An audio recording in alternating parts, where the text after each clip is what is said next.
Everyone. Welcome. Thank you so much for joining us in our first summer 2026 coalition-wide meeting. For those hosting FIFA games, hope you're having a good time. For those watching FIFA games, hope you're also having a great time. We've got a few items like usual. Uh, First off, welcome yourselves, say hello in the chat, get conversations started there. At the end of the day, the coalition is about building community across governments, trying to solve problems together. This is a space where that can happen. You can start new chats, personally message people, build that community. We'll have a few announcements, and then we'll dive into a deep dive on actually our governance committee. So we'll do that, and then we'll close it out. So for those that are new to the coalition, welcome.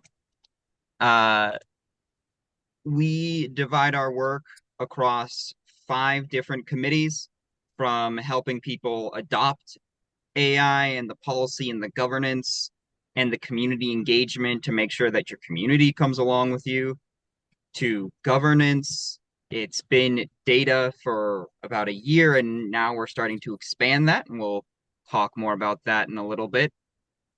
Procurement, how we think about buying and purchasing AI, working with our vendors and industry relations, and of course, finding valuable applications and building AI tools ourselves, even in our use cases committee.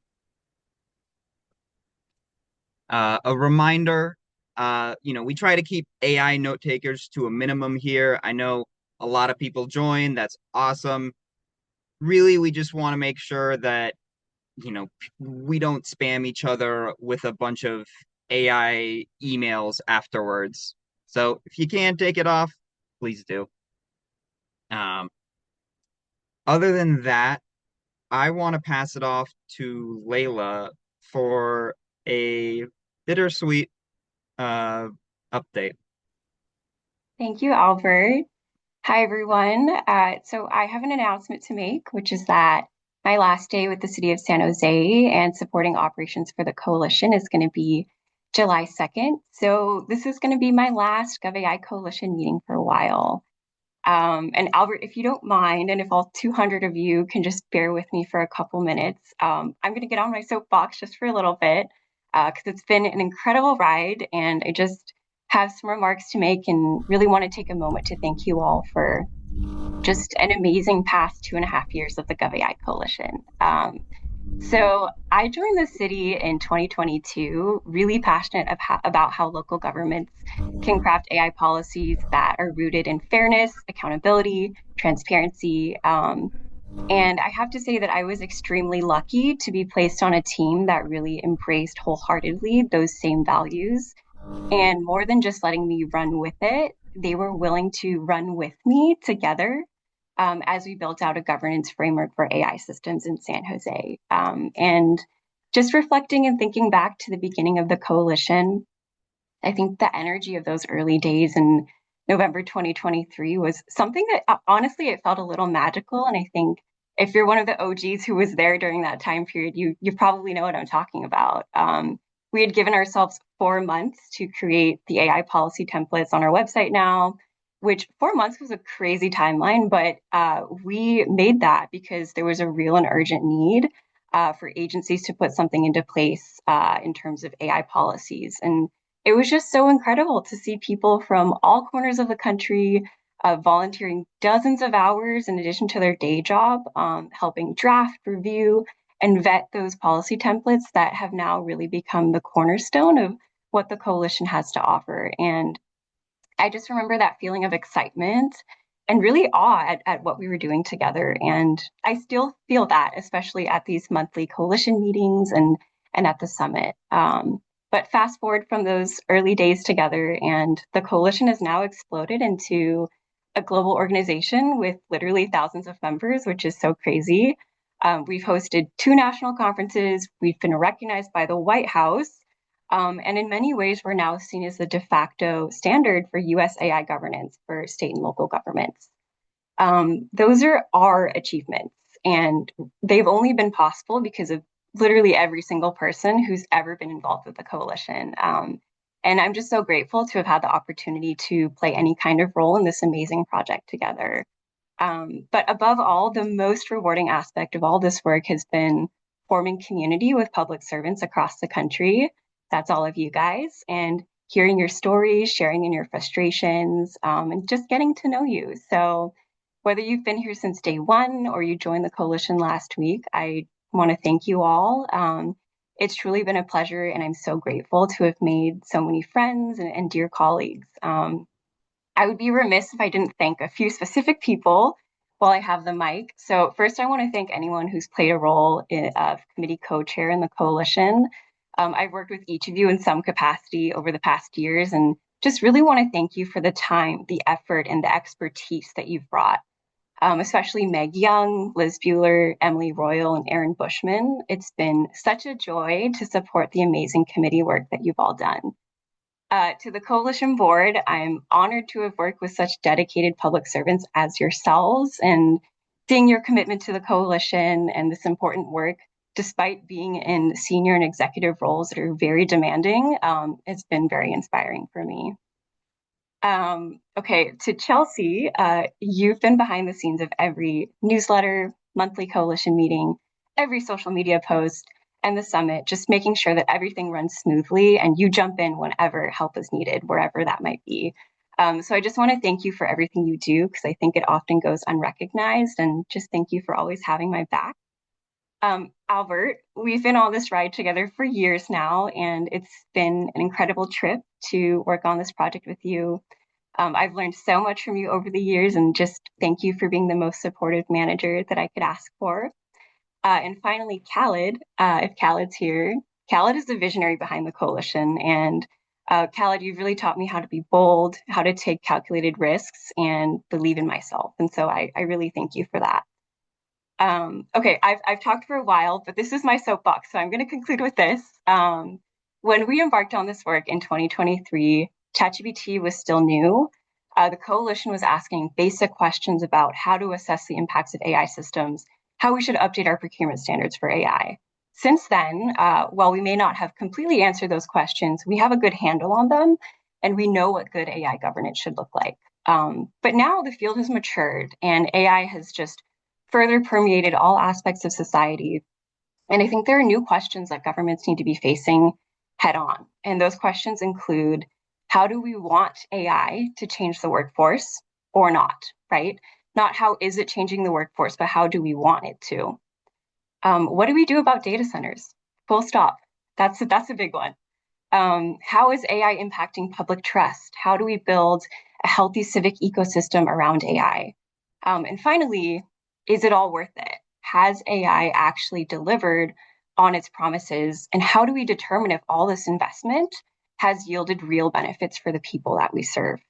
So those are easy questions, and I'm sure that you'll all be able to tackle them in no time. But just to wrap up, as the coalition continues on after I leave, I hope that you'll all continue to ensure that public trust and the preservation of the human spirit remain really central to how the coalition encourages governments to use and to govern AI. But there's heaps of exciting work on the horizon, and I am very much looking forward to seeing where the coalition goes next, and just thank each and every one of you. And if you want to stay in touch, you can find me on LinkedIn, and I'll put my personal email in the chat too. Thank you guys. You so much, Layla. And you've done one incredible job throughout the coalition from the very beginning when quite literally just a few of us looking at each other in San Jose and on a few TV screens with Austin and San Antonio and a few others and thinking, huh, how do we do this together? Um, and you, we, all of us answered that question pretty well, I'd say. We're continuing to answer it pretty well. So, anyways, don't be a stranger. I know that these meetings are virtual in case that was unclear. So you should be able to join hypothetically I'll in a still be future lurking time. around. And whether you're looking tomorrow or you're looking 10 years from now. uh, you know, you're welcome. All right. Um, I'm gonna pass it off to Sean uh, to talk through while I regain my composure. Thank you, Albert. And I just also want to say to Layla, we appreciate all the time and effort you put into the coalition. Your work has made a significant impact, and we're lucky to have you had you on the team. And we wish you the best of luck on your future endeavors. All right, so jumping into our announcements for the month, the June newsletter is out. Check your inboxes if you haven't seen it yet, or feel free to access it through the link in the chat. Inside, you'll find all of the announcements we're about to cover today, plus the latest AI news, policy updates, and more. So it's a great read if you want to go deeper after this meeting.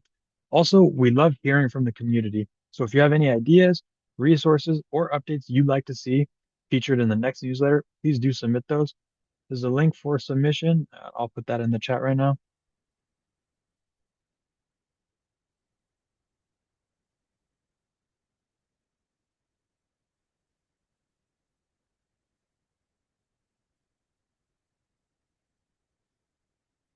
All right, next up, we have a brand new resource to share. It's called Greening AI in the Public Sector, and it was created by the Data and Society Research Institute in partnership with the GovAI Coalition. What this handbook does is show government teams how to incorporate uh, environmental performance criteria into public AI procurement. So as you're evaluating vendors and AI products, this gives you a practical framework for factoring in sustainability, not just cost and capability. And this wasn't put together quickly. It's grounded in 10 months of fieldwork and 5 months of co-design interviews and focus groups with local government staff and green software practitioners. So the guidance is really shaped by the people doing this work on the ground.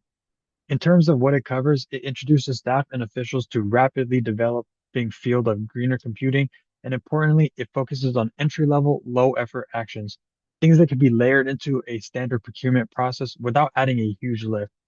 This handbook was created for anyone involved in AI adoption at your organization.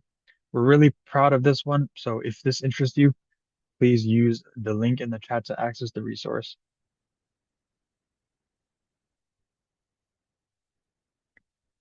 Now, next up, as a reminder, registration for the third annual GovAI Coalition Summit is live. The summit is happening December 9th through December 11th, this 2026, right here in San Jose, California, at the San Jose Convention Center. We're partnering again with GovTech, and it's shaping up to be a fantastic event. Right now, we're in a priority registration window just for the coalition members. So before we open up more broadly, we want to make sure all of you have a first opportunity to grab your spots. These do tend to fill up, so we encourage you to register sooner than later if you're planning to join us. And we plan to release the summit agenda in the coming weeks, so be on the lookout. And finally, if you need to get approval from leadership to attend, there's a justification letter available on the summit website that you can use to make that case internally. We know navigating these approvals can take time, so hopefully this makes it a little easier. We can't wait to see you all there in December.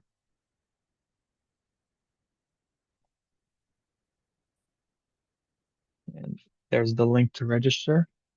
Quick heads up on the committee calendar. The July use case committee meeting has been canceled. So if you typically join that one, just know there will be no meeting next month. We'll be back with our next scheduled meeting for August 4th. So mark your calendars for that. And on to our next item, we have an announcement about where our shared resources are going to live going forward. We're officially moving to Google Drive. This is going to be a much more accessible home for all the coalition's shared documents, templates, toolkits, and more. And the best part, no account needed to access it. The link on this slide will take you right there, right in, and you're welcome to explore and even leave comments on resources. We want this to be a collaborative space, so please do dig in, explore what's there, and let us know what you think. Here's the link for that in the chat. Now, I want to highlight an important resource that CISA and G7 partners have just released.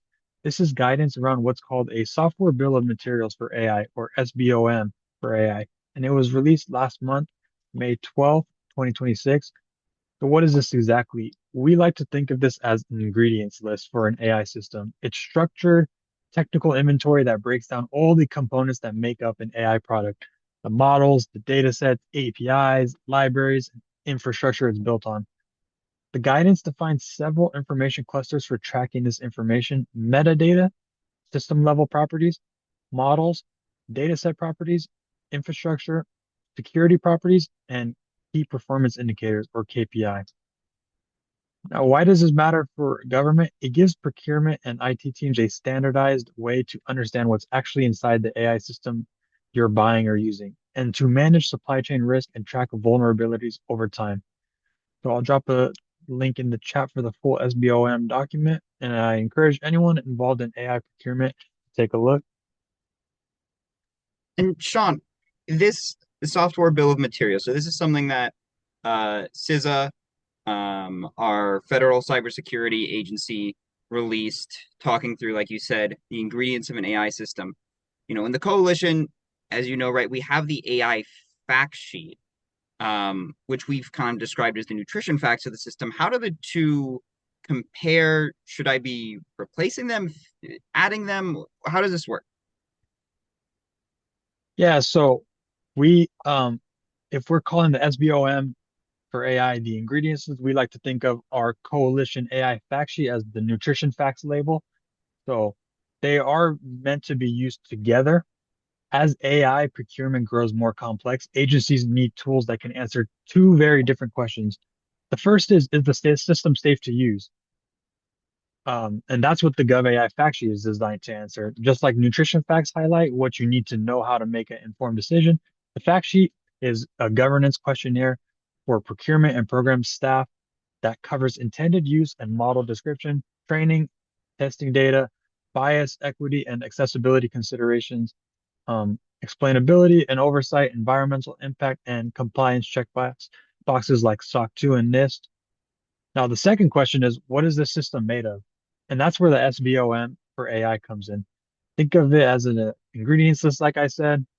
It is a machine readable, updatable technical inventory that covers base models, fine tunings, and APIs used, third-party libraries and data sets, cryptographic hashes and version IDs, known vulnerability tracking, AI-specific risk controls, and vendor disclosure and incident response processes. So these tools, to answer your question, are really complementary. One for the governance and safety conversation, and the other for the technical and supply chain conversation. So our recommendation is a two-layer approach. Require the fact sheet for all procurement needs and add the SBOM requirement for medium and high-risk systems. We think this gives agencies a solid practical framework as you're navigating AI procurement, and both resources will be linked in the chat as well. And so it sounds like the the fact sheet, right? It gives me a holistic view of kind of how the AI system works, what it does, how I should be thinking about it, potential high level risks, and then if I want to dig into the nitty gritty, really figure out what the components of it are, then what CISA has put out and their software bill of materials, which we hope uh, gains traction as a solid standard alongside the fact sheet, is a good way to get into the details of what is actually, you know, what model pings what model to do the thing that I want the AI to do. Exactly. Well said. Thank you for that, Albert. Well, that's all for our announcements today. So I'll go ahead and pass it back to you, Albert, to kick off our committee spotlight of the month. Awesome. Thank you, Sean. And really excited to see the work that's coming both out of the coalition and the greening AI alongside the complementary work that we're seeing coming out of CISA and our partners at the federal government. So really excited for this, folks. Now we're going to move into a deep dive on one of our committees. So like I said, up at the top, we've got 5 committees. That's really where a lot of the work happens. So this meeting is kind of, it's our session to showcase, to bring people in, get things involved. But if you really want to be a part of how things change and shift and move, it really happens in our committees. And I want to spotlight our governance committee and the work that they've done before and the work that they're moving towards. So just a quick overview, and then I'm gonna see if our governance committee leads are on. Awesome. And if Sean or Layla, if you could help spotlight Brendan, Artie, and Sarah while I'm walking through this. our governance committee started off and still keeps the goal of developing a governance framework for AI integration. It started with the data conversation and it's increasingly evolved into collaboration, designing something that works for governments by governments. Previous work has been plug and play templates around data governance and sharing data both across agencies, but also, you know, especially in agencies where you have a lot of silos, how do you share data even within your agency? And then some of the active work uh, is going to be and is starting to be around agentic AI governance. So I'm really excited to talk about all three of these with some of our uh, governance committee leads here. So I'm going to stop sharing here. And I want to quick introduce our committee leads, R.T. Tangri from the city of San Jose and Sarah Carrier from the city of Seattle. And Brendan Daly from City of San Diego, who has been an absolute core component of how we think about security, not just at this committee, but also just in the coalition more broadly, thanks to his experience as the CISO in the City of San Diego. So thank you all so much for taking the time. Um, Look, I think we can just get started diving into the templates and the work that's happened so far. So maybe we can start with the data strategy a little bit.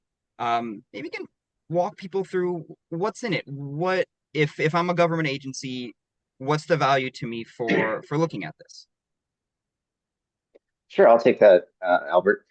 Quick, just congratulations to Layla. I'm one of those OGs that you mentioned. It's been great working with you over the past few years and wishing you the best in your future endeavors. I'm sure we'll see you around. Okay, so data governance strategy. So there's a few core components in that document that you will find upon reading it. First one being the data governance committee. We give you an explanation of why you should have one, why it's important, what the structure might look like, and also information on what a subcommittee could handle. So things like data change request subcommittee or an executive subcommittee. And I should say that a lot of what went into this strategy document comes from what we established in the city of San Diego. We now have a formal data governance program, and we did start with a strategy. So we've incorporated some of our lessons learned into the document that you would be viewing. The next core component are roles and responsibilities. So it's really important to have defined roles and responsibilities. This can be refined as you get later on into the process of building out your program, but things like a data steward, data consumers, data technicians, data publishers, whatever may be applicable to your organization. This is where you want to capture it and define it. And then moving on to the data change request process, we found that this needs to be a core component. You know, most of us in IT are familiar with change management, but really specifics around why data change management is important and can be a separate track or a parallel track to your existing change management processes. And we talk about what that might look like, getting some ideas on what a subcommittee for the change management process might look like. And then finally, since this is somewhat AI centric, we did add a data governance and AI considerations section. So this could vary a lot by organization, but we have some suggestions in here about special considerations when it comes to data governance and AI, which the two are obviously very important, but you're going to be consuming and utilizing a lot of AI in your organization, data for your AI in your organization, and you want to make sure that that is secure, sound, and pristine data that's going to serve you the best.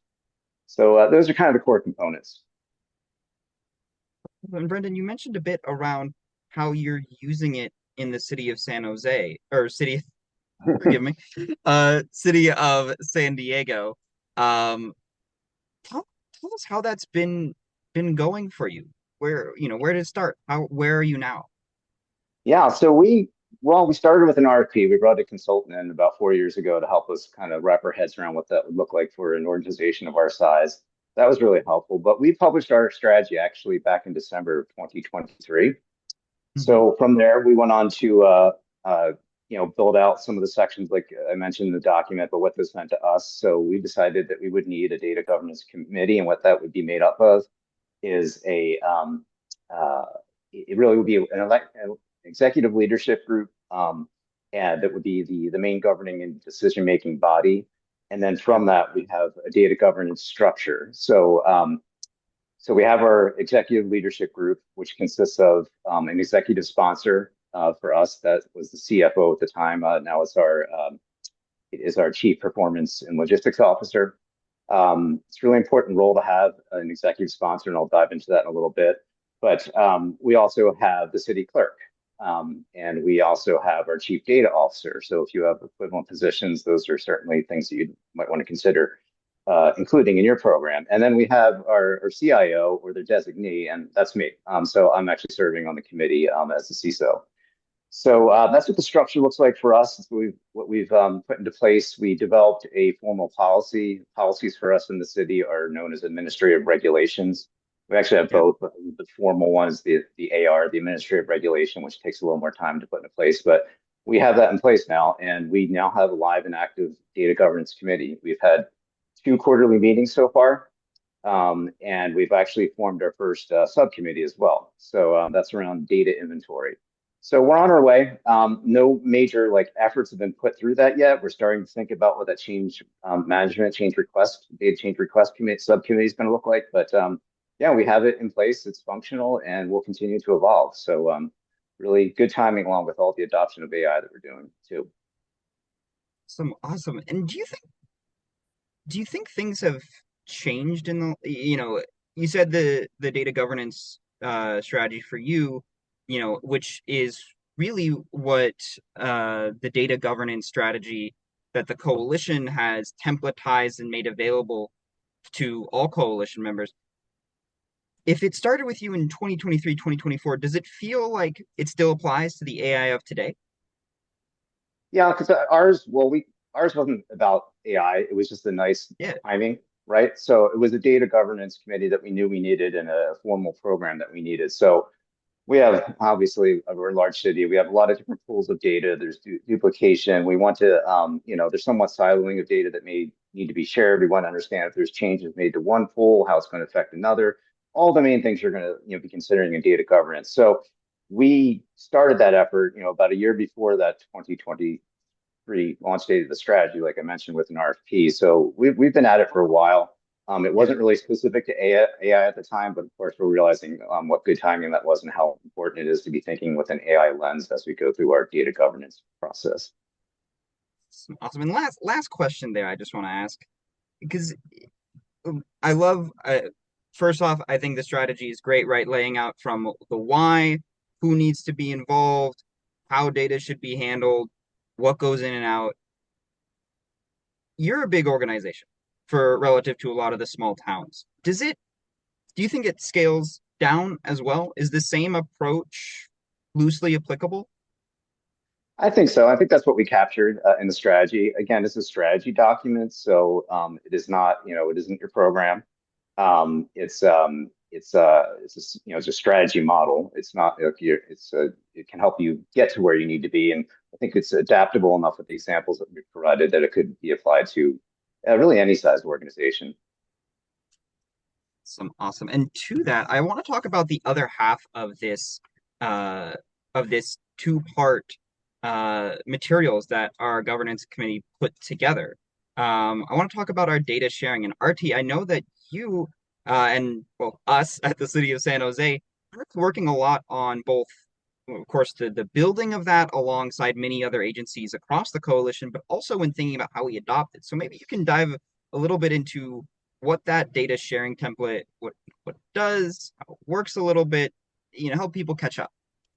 Sure. Yeah. Thanks, Albert. What I really like about the data sharing template is the structure of it, very clearly defined sections within the document itself. Starts with like the purpose of the document, then the roles and responsibilities, and then, what are the roles for the disclosing agency, and then what are the rules of the receiving agency, and then what are the mutual obligations? So kind of like the shared responsibilities and the separated out responsibilities in different sections being called out. And I think my favorite part of the document is the attachment 1. I think for most organizations, anything outside of the attachment 1 would be like a one-time standardized effort that they'll have to put in to review that, process that throughout the organization to really come to a standard template for their organization. Once that is established, they can really get on and focus on just the attachment ones. I think the way the template has been structured, it calls out all of the meaty project specific work into that section. And I think that really makes it stand out in terms of the template it's called, because it really can be templatized for each organization itself. Um, they can just have that attachment be pulled out and have that be run through the project team as they start working on new data sharing agreements. In fact, even for us in San Jose, the way I'm planning to implement is to really pull that attachment one out and really put it in our purchasing process instead of having to go through the whole document as a review process. It just makes it easier for adoption for the different organizations. And going into specifically attachment one, why that's my favorite section of the document is it really calls out the details of what data would be collected and what specific restrictions would be allowed for that data. So there is like a generic template that applies to the at an organization level versus there are some specific sensitivity levels that need to be applied to that specific data that would be exchanged as part of this agreement. I think that can be called out in that section. What metadata would you want to see? What data would be shared specifically being called out? Like details, really getting into the meat of what data will be exchanged. I think that's where it all goes, and my favorite part of the document, clearly. But I do have to say that this document, like while we were putting this together as part of our committee meetings, there was so much engagement. Like our meetings were super active, and I'm so thankful for you, Sarah, to actively taking notes on this, and then yeah, we were later on catching up and trying to remember what everybody meant by all the comments that we had written down, but a huge involvement from the whole committee. Absolutely. And I think that, right, that's what, at least in my opinion, makes this work really applicable across agencies is because it's built across agencies of different sizes. Your excitement for attachment one is making me excited about attachment one. So when you are building out this sharing agreement and the sharing agreement that folks have, how much do you really need to customize it between each time someone's sharing data? Um, so it depends on how granular each project team really wants to go into it. The Yeah, more you can be granular, the I mean, I guess there has to be a balance that you have to create between how much detail you put versus having some flexibility in terms of for sure. how much more you can do. I think um, a, some of the issues that I've seen, we miss out completely thinking about data is it can be really called out in this section. Like, we mostly think about data as a collection point and not as a usage aspect of it.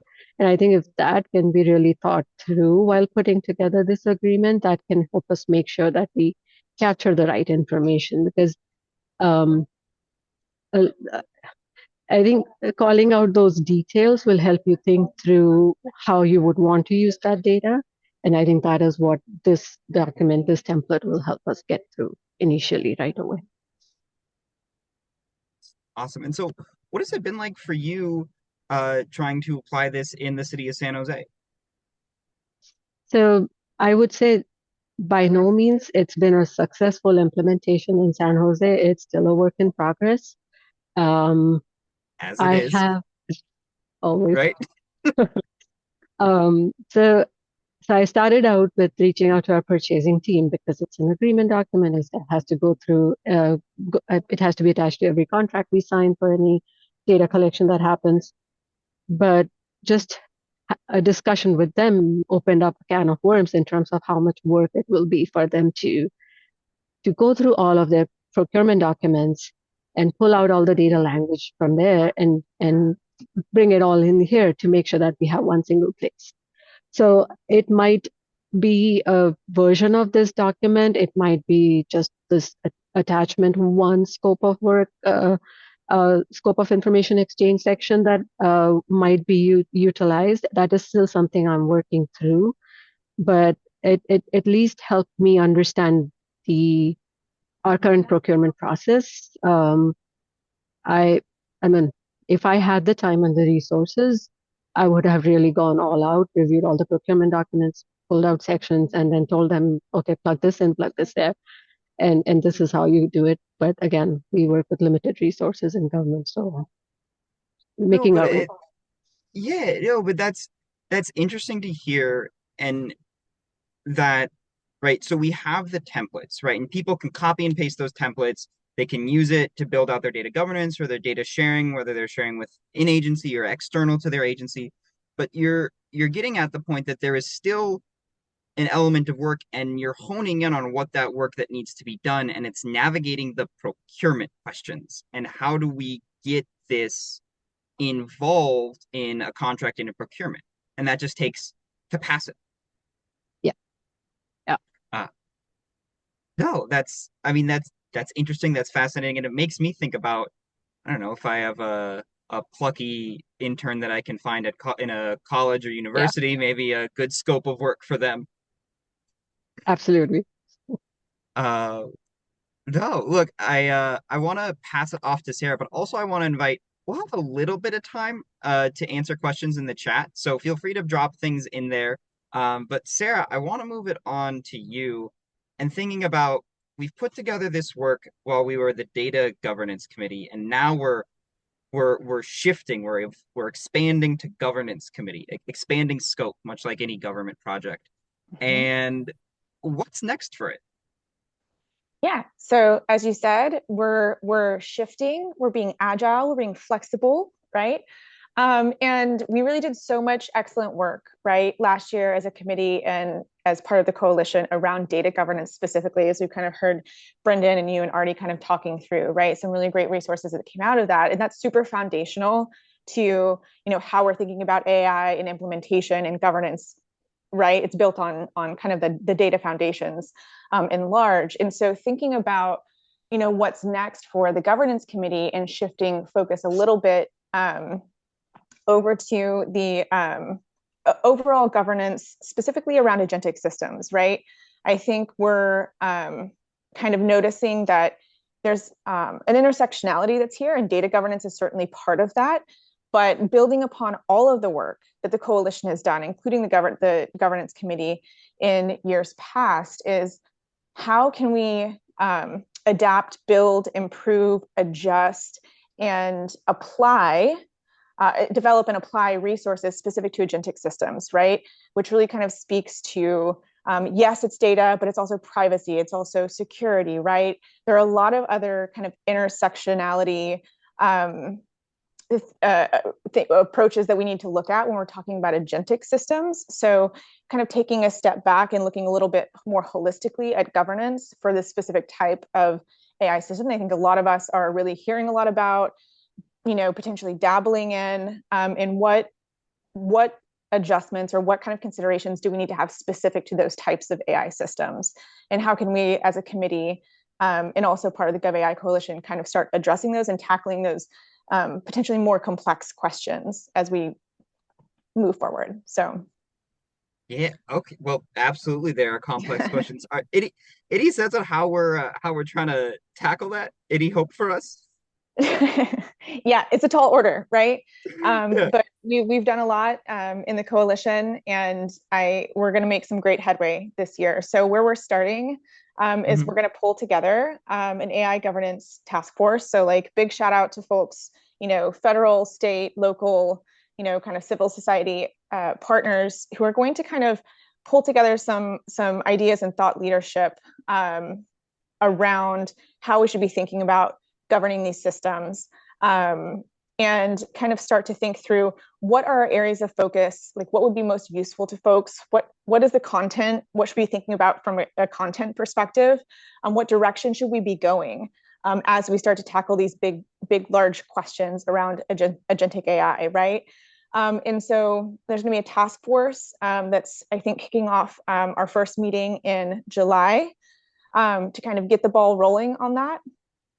And we're really, really, really excited to kind of see where this goes, and then to kind of put out a little call to action to the committee and the coalition at large as we build this together. So awesome. Okay, so Yeah. we've got a task force on it. We're we're tackling it. Yeah. Um, for for those of us that did not get the invite for the task force, um, how might we be able to get involved in this process, right? Because if I assume we're expecting that this agentic governance is supposed to serve the coalition overall. Yep. So how do the rest of us become a part of that conversation? Yeah, totally. So, like I said, the task force is going to start kicking off in July, and we're really going to need some support and start seeking feedback late fall and early winter from the broader coalition and the governance committee, right, specifically as well. So, kind of fall and into winter, we're going to start soliciting feedback on some of the templates, deliverables, things that we're kind of the products that will start being created out of the task force work. And there are going to be, mechanisms for providing that feedback along the way as we kind of work to make sure, to your point, Albert, that those resources that we're developing serve all members of the coalition, right? And not just specific groups of folks or city, larger cities like City of Seattle, for example. So, Yeah. yeah, and thank you. I see you put in the chat. So if you're interested, I guess that there's a link in the chat that Albert put in. If you're interested in providing feedback in this space around, agentic AI governance, please fill out that form. Like, let us know you want to be involved, and we'll be happy to reach out when the time comes. Yeah, Jeanette and others, please, please, please fill this out. I cannot stress Yes. enough on how the minds of all of us are stronger than the minds of any one of us. We're Yeah. starting with a small group, like you said, just so that we can actually get something on paper, Yes. and then we build it together. Yep. Exactly. Awesome. Well, I want to thank you all so much for taking the time and for yapping with me about our governance committee. Really excited for the great work that is coming out of it. And if you are interested in being a part of the governance committee, like Sarah said, please go ahead and sign up. We are starting the task force now, and coming in the fall, we're going to have a whole committee-wide conversation around how we use agentic AI. So looking forward to that, and thank you all so much for taking the time.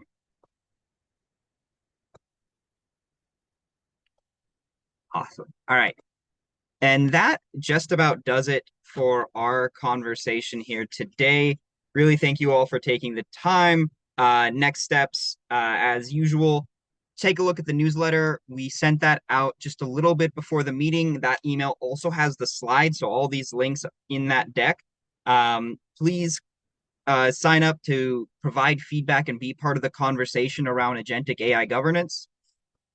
One of the things that I do want to highlight is we talked about data governance today and how to use these templates. If you've got questions afterwards, you need one-on-one support, our team, our folks across the committees are volunteering their time to help other governments, right? These are government folks, RT, Sarah, Brendan, others helping other governments figure out how to use these tools and adopt the policies, the data governance, and engage our communities well.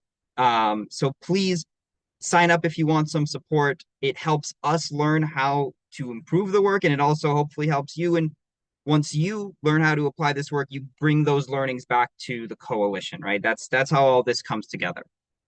The coalition registry is alive and well. Take a look at that. Thank you to Hortis for hosting that work. It gives you a good view of different AI products, and it's something that you can take a look at for, you don't need to log in, you don't need to sign up for anything. And last but not least, register for the Coalition Summit. Would love to see you all there in San Jose. Thank you all again for taking the time, and we will see you next time, Wednesday, July 29th, 1 p.m. Pacific, 4 p.m. Eastern. Take care, y'all.